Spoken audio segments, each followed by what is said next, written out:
NRA vetting committee etnase nana the chief justice nominee you are Baffoe lawyer Baffoe and as a justice Baffoe nana eduni so all committee no enim na eno yet say ensem because Emma minority for no e work out say omodo muntimi envete nominee no because ensem no kwa no omun say e court na zia ma no kwa ko the former chief justice okono kudin kunimwa na yejiwe sutuma na ne denti omo okay out man ensem because the majority leader Afenyo nene Mahama Ayariga antem no na Honorable Kwame Ayimadu NP NP for Asante Achim Central a day in Sembia Betuja de expose bi ababetuja se sans and some course no nyina no pray meditated a chese before vet no kwa no Mahama Ayariga ene the chief justice nominee who say enase meeting bi so background no bi anya we na ninya no plans a omo plan say ombe we ki against Afenyo marking na so be frustrating no ma da work out no ama omo plans no kwa no ejuma cause work out no ejuma na obra minority for no free vetting committee no so we no anso oba bebo Yura John Dramani Mahama edinga na mampanyi edi ewo mi se sans some course nyina no hu ni se John Dramani Mahama Ghana president Ghana mampanyi HRC na sans ni nya course ono aboyi de NPP na etudwa na ebekọ ni akwakoti na ba before say ebekọ no on subscribe ya no subscribe kwa comment section wo the follow dwenche ko so my mepem no working kan na de amamo yenkone nkoti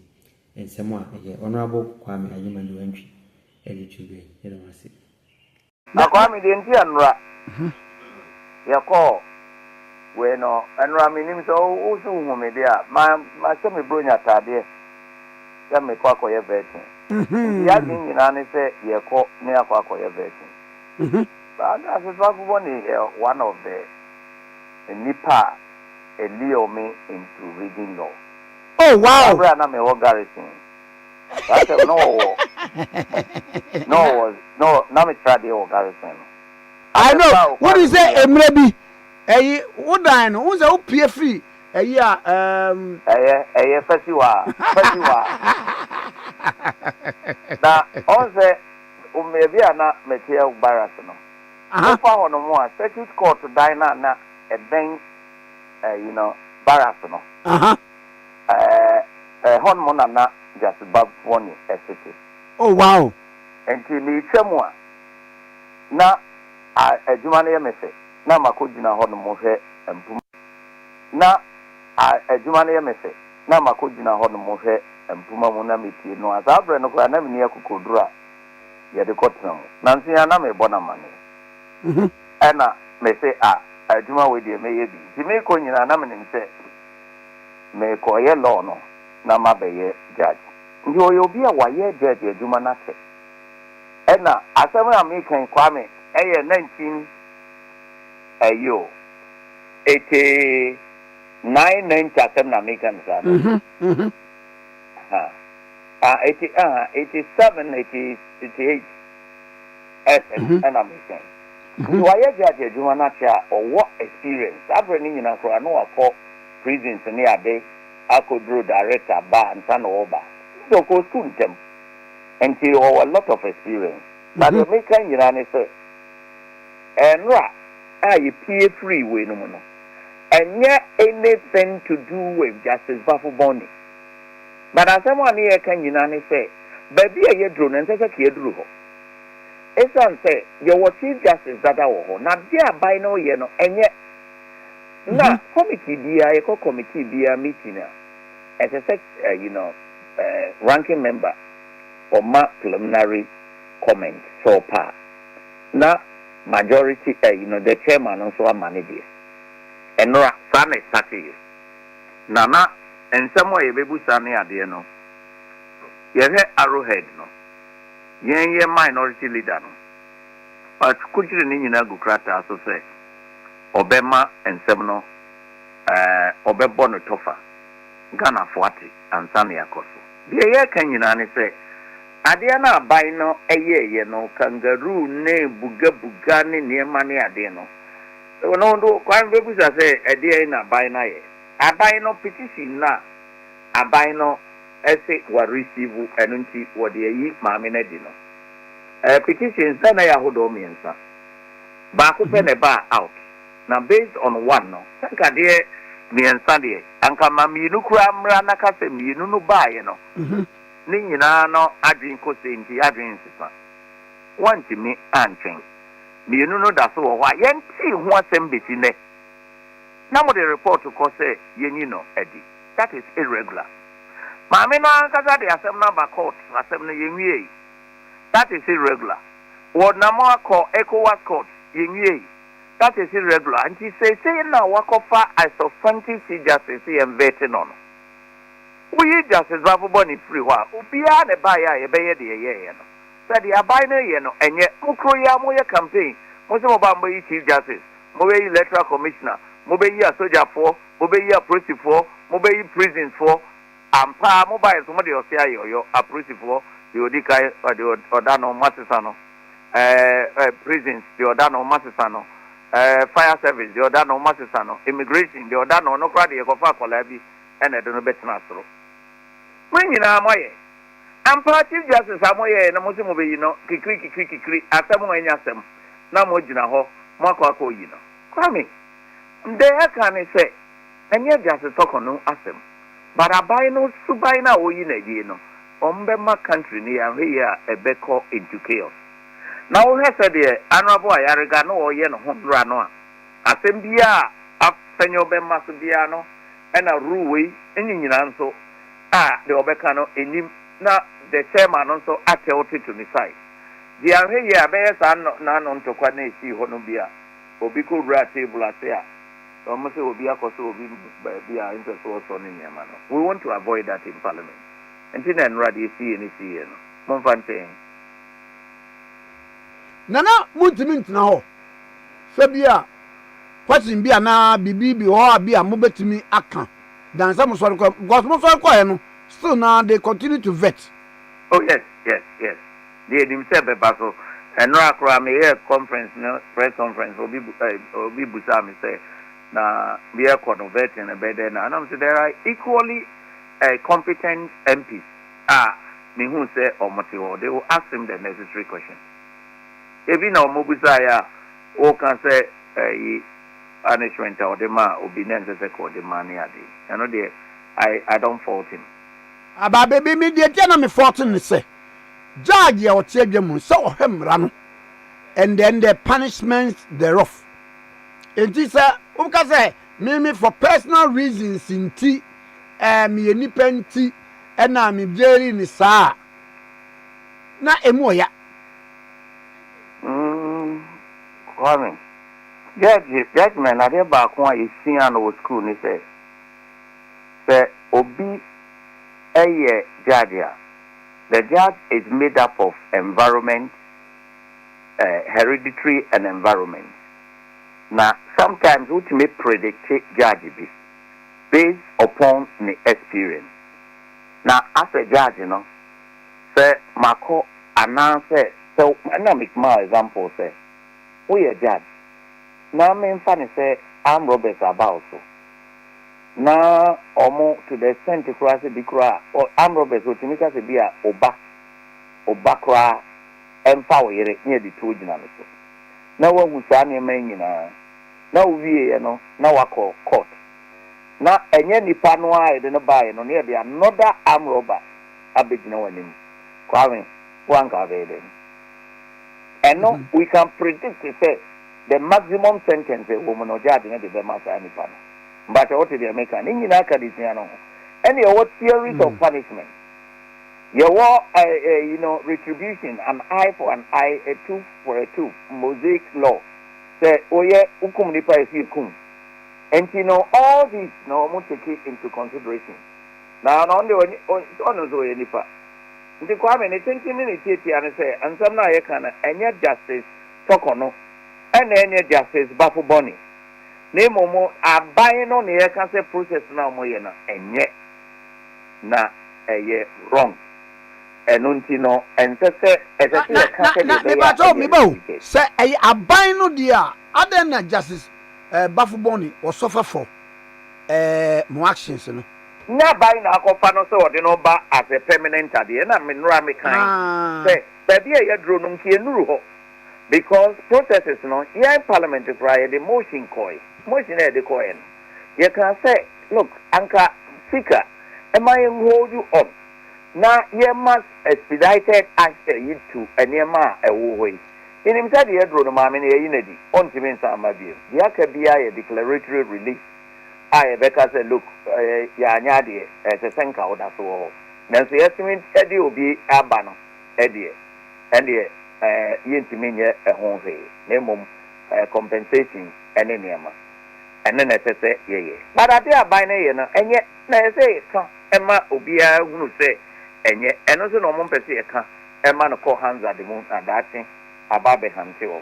And here running parliamentary processes are democracy. Aye can be mamin can be. Marenra may you so say and century be ope asemo who na sabi say ya na kan twi mu no kowa ni bia so kwa nonim kowa pa kowa ni bia open semo bia tie no ehu de e course no na enche from the koye no e dan kro no mu na make say bribia e ba ye so kaya e ma kikiri ba ya no kro ho asem ye nkan wie. There must be decency in parliament. And you know, you see, you know, yeah, better know, yeah, then you're massive. Now, Mammy Musa Adiwi, now or can be a year, see, you know, can be say, Bepim say what to now or more veteran and I'm more veteran. No, yeah, Ibia injunction beer from any court of the land. Say, it should not be vetted. I want not to say. No, that is true. But Kwame, there are parliamentary processes. And a parliament near the banner. I didn't see a court, a brow, no crown, a dano, a chief justice, a obeying panel, will be our transfer. And we filed an application, our parliament. Me was the first signatory. Now, Sika, I admit application, you know, motion, now, if I lay. You file motion, say, you hold to the process, you know. Now, you file, you know. I think we filed it the week before. 1 week in each Friday, Thursday, Anajo. And Yenya, there 1 a.m., according to the minority leader. Emma, speaker, Emma information say, only me admit motion. Until last week, Friday, no crano. Marking Afenyo, Emma, Ekasa home during the, what do you call it? Proceedings in the morning, okay, and no one them. Friday, no, and I had so Parliament and Tuesday near city, but then run on can say. And to make one call a normal friend is a meeting, a bio. And in all honesty, Kwame, me could react and make it say, yeah, coveting. And me can say, me bring at the free film remedy. I the cut now. And I want me bring at there no. Efe. Kumasi beka so wa wagum. And where now we no and then mo kwa setena mo be raise ho asem e parliament on the floor. The report now ready there e ba e bekan be parliamentarian. And Kwame Minya so say anybody e bekan be there here Baffoe as a person. He has a lot of experience. Nobody would doubt his competency. But abiding the end will become. It was a process, you know.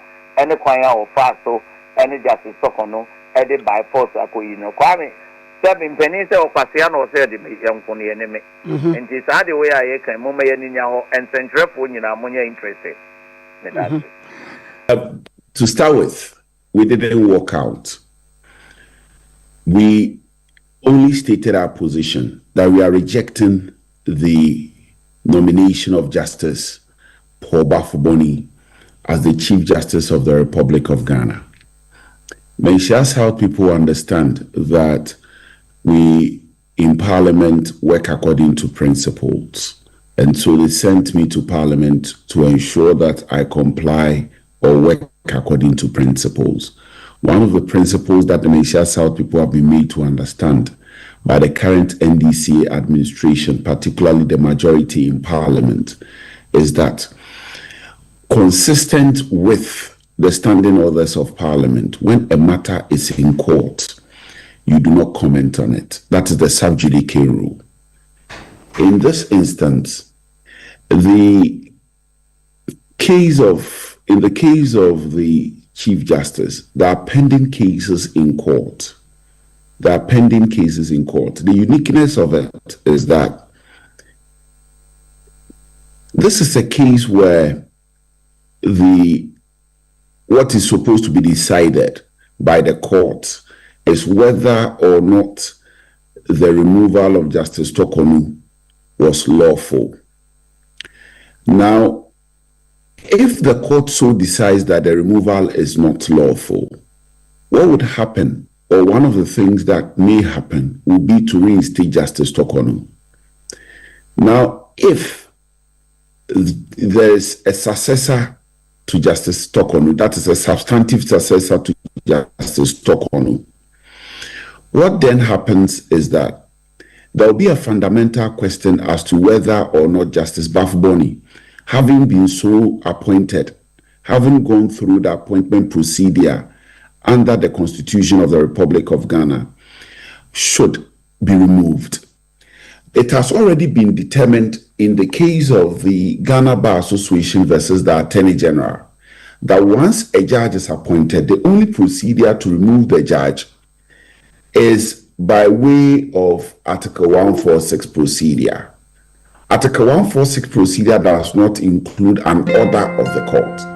Therefore, if the Supreme Court or any court of our land were to so hold that the removal of Justice Tokonu was unlawful, it simply means that it would be impossible to remove Justice Baffoe, okay, unless you go through another Article 146 procedure. Okay. And we all know the grounds under which you can remove somebody, a judge, under Article 146 procedure. Okay. I